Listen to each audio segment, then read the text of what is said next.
हे श्रद्धालु भक्तों, आज की यह शनिवार व्रत कथा केवल एक धार्मिक परंपरा नहीं है। यह जीवन का गहरा सत्य है। यह उस शक्ति की कथा है जो हमें गिराकर उठाना सिखाती है, जो हमें दंड देकर सुधारती है, जो हमें अंधकार में डालकर प्रकाश का मूल्य समझाती है। आज हम सुनेंगे सूर्यपुत्र, छायानंदन, न्याय के अधिपति, कर्मों के लेखाकार श्री शनिदेव की अद्भुत महिमा। इसलिए हाथ जोड़कर विनती है, इस कथा को बीच में मत छोड़िए, अंत तक अवश्य सुनिए, क्योंकि शनि महाराज अधूरी श्रद्धा नहीं देखते, वे पूर्ण समर्पण देखते हैं। और जो भक्त पूरी श्रद्धा से कथा सुनता है, उसके जीवन में भी अधूरे कार्य पूर्ण होने लगते हैं। आज की कथा हमें यह समझाएगी कि शनि केवल कष्ट देने वाले नहीं हैं, वे हमारी परीक्षा लेकर हमें मजबूत बनाने वाले हैं। वे हमारे कर्मों का सटीक फल देने वाले हैं, और जब वे प्रसन्न होते हैं तो टूटे हुए भाग्य को भी चमका देते हैं। तो आइए, मन को शांत करें, सांसों को धीमा करें और इस कथा में पूरी तरह डूब जाएं। बहुत प्राचीन समय की बात है, जब आकाश मंडल में नवग्रह अपने अपने मार्ग पर विचरते थे। सूर्य अपनी तेजस्विता पर गर्व करते थे, चंद्रमा अपनी शीतलता पर, मंगल अपने साहस पर, बुध अपनी बुद्धि पर, बृहस्पति अपने ज्ञान पर, शुक्र अपने सौंदर्य पर, राहु केतु अपनी रहस्यमयी शक्ति पर और शनि अपनी गहन दृष्टि और न्याय पर। एक दिन इन सब में विवाद उत्पन्न हो गया। हर कोई स्वयं को सबसे बड़ा सिद्ध करना चाहता था। सूर्य बोले, मेरे बिना जीवन असंभव है। चंद्रमा ने कहा, मेरे बिना मन अशांत हो जाएगा। मंगल ने कहा, मेरे बिना शक्ति नहीं। और धीरे धीरे यह वाद विवाद झगड़े में बदल गया। कोई किसी की सुनने को तैयार नहीं था। आकाश में जैसे ऊर्जा का तूफान उठ गया। तब सबने मिलकर निर्णय लिया कि देवराज इंद्र के पास चलें। वही इस विवाद को समाप्त कर सकते हैं। जब सभी ग्रह इंद्र के दरबार में पहुंचे तो वहां भी वातावरण भारी हो गया। इंद्र ने उनकी बातें सुनी, पर उनके मन में भय उत्पन्न हुआ। यदि वे किसी एक को श्रेष्ठ कहेंगे तो बाकी ग्रह रुष्ट हो जाएंगे, और यदि किसी को छोटा कहेंगे तो उसका क्रोध विनाशकारी होगा। इंद्र ने गहरी सांस ली और कहा, हे देवगण, मैं इस निर्णय का भार नहीं उठा सकता, पर पृथ्वी पर एक ऐसे राजा हैं जो न्यायप्रिय हैं, जो सत्य से नहीं डरते। उज्जैन के महान राजा विक्रमादित्य, वही इस विवाद का समाधान करेंगे। और इस प्रकार नवग्रह पृथ्वी की ओर बढ़े। उनका तेज आकाश को चीरता हुआ उज्जैन की ओर उतरा। राजा विक्रमादित्य की सभा सजी हुई थी। मंत्री, विद्वान, सैनिक सब उपस्थित थे। तभी आकाश से प्रकाश उतरा और नवग्रह सभा में प्रकट हुए। सभा में सन्नाटा छा गया, क्योंकि यह केवल देवताओं का आगमन नहीं था, यह भाग्य का संकेत था। यह एक परीक्षा की शुरुआत थी। राजा ने आदरपूर्वक उन्हें आसन दिया और प्रश्न सुना, हम सब में सबसे बड़ा कौन है? राजा कुछ क्षण मौन रहे। यह प्रश्न साधारण नहीं था, यह प्रश्न भविष्य को बदल सकता था। और यहीं से शुरू हुई वह कथा जिसने एक महान राजा को भी जीवन की कठोर सच्चाई से परिचित कराया। राजा विक्रमादित्य गहरे विचार में डूब गए। सभा में बैठे मंत्री, विद्वान और स्वयं नवग्रह उनकी ओर देख रहे थे। प्रश्न साधारण नहीं था। यदि किसी एक को बड़ा कह दिया जाता तो शेष ग्रहों का क्रोध भड़क उठता, और यदि किसी को छोटा कह दिया जाता तो उसका परिणाम अकल्पनीय हो सकता था। राजा ने कुछ क्षण नेत्र बंद किए, मन में प्रार्थना की, फिर एक उपाय सूझा। उन्होंने आदेश दिया कि 9 धातुओं के 9 आसन तैयार किए जाएं। सोना, चांदी, कांसा, पीतल, शीशा, रांगा, जस्ता, अभ्रक और लोहा। जब वे आसन सभा में सजा दिए गए तो सोने का सिंहासन सबसे आगे रखा गया और लोहे का सबसे पीछे। राजा ने शांत स्वर में कहा, हे देवगण, आप सब इन आसनों पर विराजमान हो। जिसका आसन आगे है वही बड़ा माना जाएगा, और जिसका पीछे है वह छोटा। ग्रह अपने अपने स्थान पर बैठ गए, परंतु लोहे का आसन सबसे पीछे था, और वही था श्री शनिदेव का आसन। क्षण भर के लिए वातावरण बदल गया। शनिदेव की दृष्टि गंभीर हो उठी। उनकी वक्र भौहों में मौन अग्नि प्रज्वलित हो गई। वे धीमे स्वर में बोले, राजन, क्या तुमने विचार किया कि तुमने किसे पीछे बैठाया है? तुमने मुझे सबसे छोटा मान लिया। तुम मेरे प्रभाव को नहीं जानते। सभा में सन्नाटा गहरा गया। शनिदेव आगे बोले, सूर्य एक राशि में एक मास रहते हैं, चंद्र कुछ ही दिनों में आगे बढ़ जाते हैं, पर मैं जब किसी की राशि में प्रवेश करता हूं तो 2.5 वर्ष तक उसकी परीक्षा लेता हूं। मेरी 7.5 मनुष्य के अभिमान को तोड़ देती है। बड़े बड़े राजाओं को भिक्षा मांगनी पड़ती है। राम को वनवास मिला, रावण का अंत हुआ, और अब राजन, तुम्हारी भी परीक्षा होगी। राजा विक्रमादित्य ने संयमित स्वर में उत्तर दिया, प्रभु, यदि यह मेरे भाग्य में है तो मैं उसे स्वीकार करूंगा। न्याय जो भी हो, मैं सह लूंगा। शनिदेव ने उस उत्तर को ध्यान से सुना। उनके मुख पर हल्की सी रहस्यमयी मुस्कान आई। वह मुस्कान शांति की नहीं थी, वह संकल्प की थी, जैसे कोई न्यायाधीश निर्णय लिख चुका हो। सभा समाप्त हुई। अन्य ग्रह शांत भाव से लौट गए, पर शनिदेव का मन स्थिर नहीं था। वे जानते थे, समय आने पर राजा को उनके कर्मों का फल अवश्य मिलेगा। समय अपनी गति से आगे बढ़ा, और वह घड़ी भी आ पहुंची जब राजा विक्रमादित्य के जीवन में शनि की 7.5 का आरंभ हुआ। किसी को दिखाई नहीं देता कि ग्रह कब अपना प्रभाव बदलते हैं, पर जब उनका समय आता है तो परिस्थितियां स्वयं बदलने लगती हैं। और यही परिवर्तन अब प्रारंभ हो चुका था। एक दिन नगर में समाचार फैला कि दूर देश से एक घोड़ों का व्यापारी आया है। उसके पास ऐसे अद्भुत और तेजस्वी घोड़े हैं जिनकी चाल बिजली की तरह है। राजा को जब यह ज्ञात हुआ तो उन्होंने अपने अश्वपाल को आदेश दिया कि श्रेष्ठ घोड़े देखे जाएं। परंतु जब अश्वपाल उन घोड़ों को देखकर लौटा तो उसने कहा, महाराज, ऐसे घोड़े मैंने जीवन में नहीं देखे। उनमें अद्भुत शक्ति है। राजा स्वयं उन्हें देखने पहुंचे। उन घोड़ों के बीच एक घोड़ा विशेष रूप से आकर्षक था।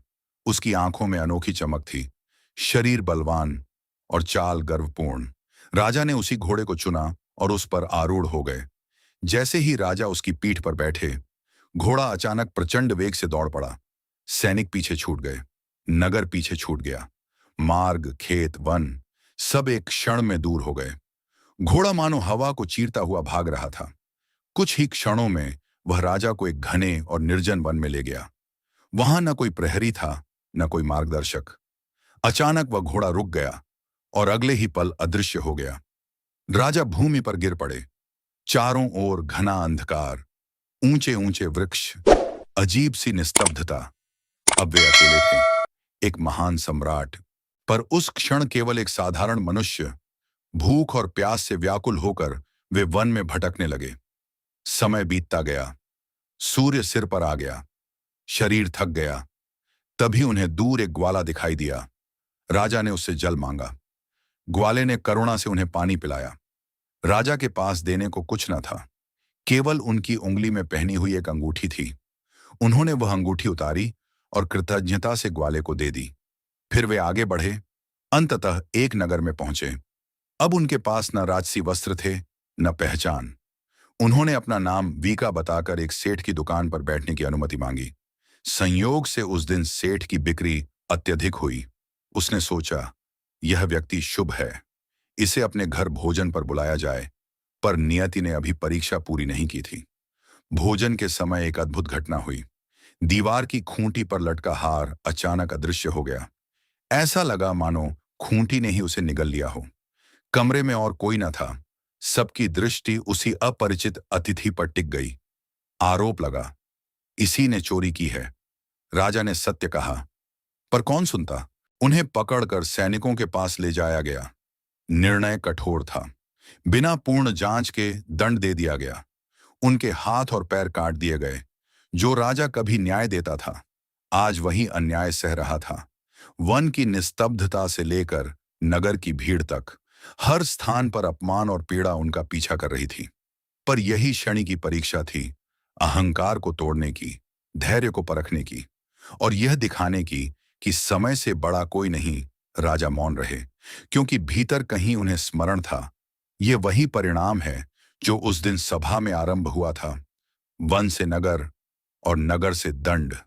सब कुछ इतनी शीघ्रता से हुआ कि राजा विक्रमादित्य को स्वयं भी समझ न आया कि जीवन किस दिशा में मुड़ गया। जिन हाथों से वे न्याय की मुहर लगाते थे, वे हाथ अब नहीं थे। जिन पैरों से वे रणभूमि में विजयी हुए थे, वे चरण अब नहीं थे। एक महान सम्राट अब असहाय पड़ा था। पर शनि की लीला अभी पूर्ण नहीं हुई थी। नगर में एक तेली था, साधारण मनुष्य पर हृदय से दयालु। उसने उस घायल और निरुपाय व्यक्ति को देखा। भीतर करुणा जागी।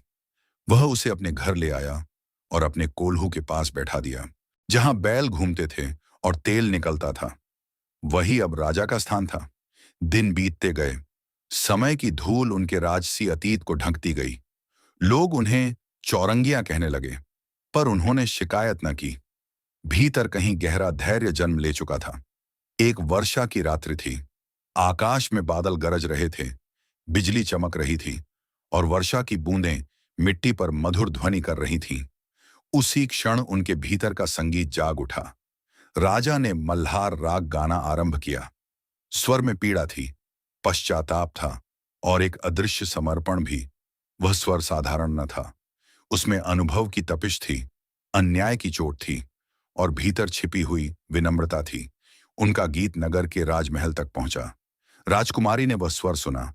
वह जैसे किसी अनजानी पुकार से बंध गई। उसने अपनी सखी से पूछा, यह कौन गा रहा है? इस स्वर में इतना दर्द क्यों है?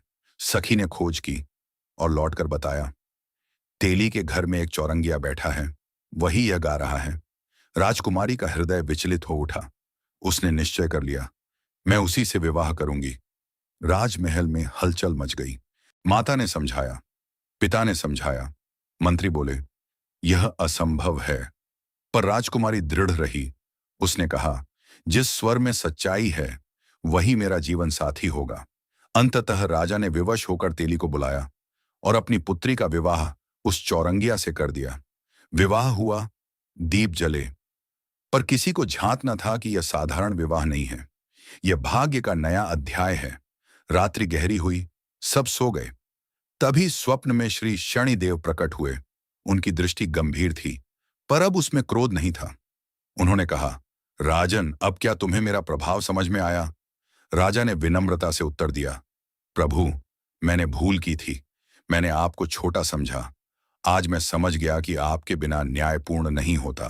कृपा करें। क्षण भर में वातावरण बदल गया। स्वप्न में ही नहीं, वास्तविकता में भी। उनके कटे हुए हाथ और पैर पुनः प्रकट हो गए, जैसे समय ने स्वयं अपनी भूल सुधार ली हो। प्रातः जब राजकुमारी की आंख खुली तो उसने अपने पति को पूर्ण रूप में देखा।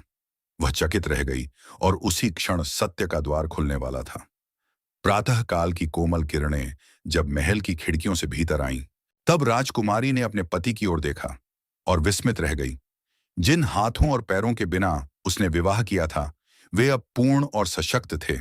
उसका हृदय आश्चर्य और आनंद से भर उठा। उसने धीरे से पूछा, स्वामी, यह कैसे हुआ? राजा विक्रमादित्य ने शांत स्वर में कहा, यह सब श्री शनिदेव की लीला है। उन्होंने मेरी परीक्षा ली और अब कृपा की। राजकुमारी ने श्रद्धा से सिर झुका दिया। उसे समझ आ गया कि यह साधारण मनुष्य नहीं, एक महान आत्मा है। उधर नगर में भी हलचल मच गई। सेठ, जिसने चोरी का आरोप लगाया था, उसे जब यह समाचार मिला तो उसका हृदय ग्लानि से भर गया। वह दौड़ता हुआ महल पहुंचा और राजा के चरणों में गिर पड़ा। बोला, मुझे क्षमा करें, मैंने आपको चोर समझ लिया। उसी समय एक और चमत्कार हुआ।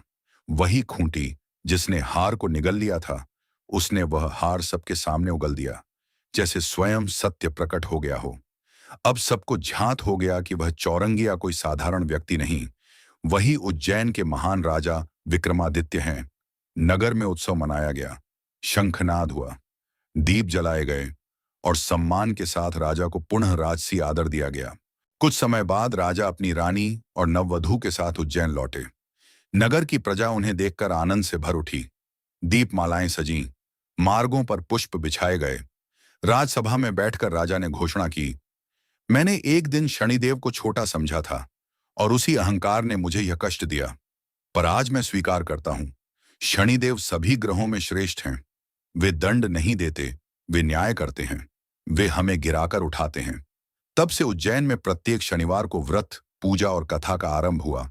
लोग काला तिल, तेल और दान अर्पित करने लगे और शनिदेव की महिमा का गुणगान करने लगे। हे श्रद्धालु भक्तों, यह कथा हमें सिखाती है कि जीवन में जब भी कठिन समय आए, जब अपमान, हानि और पीड़ा घेर लें, तब घबराना नहीं चाहिए, क्योंकि वह समय भी किसी न किसी कर्म का परिणाम है और उसी के भीतर छिपी होती है कृपा की ज्योति। शनिदेव हमें तोड़ते नहीं, हमें मजबूत बनाते हैं। हमारे अभिमान को हटाकर हमें सच्चा और विनम्र बनाते हैं। यदि आपने इस कथा को श्रद्धा से अंत तक सुना है, तो विश्वास रखिए, शनिदेव आपकी रक्षा अवश्य करेंगे। आप सभी पर श्री शनिदेव महाराज की कृपा बनी रहे। आपके कष्ट दूर हों, आपके कर्म शुद्ध हों और आपके जीवन में स्थिरता और न्याय स्थापित हो। आप सबका हृदय से धन्यवाद। ऐसी ही पवित्र व्रत कथाएं सुनने के लिए जुड़े रहिए। जय जय श्री शनिदेव महाराज।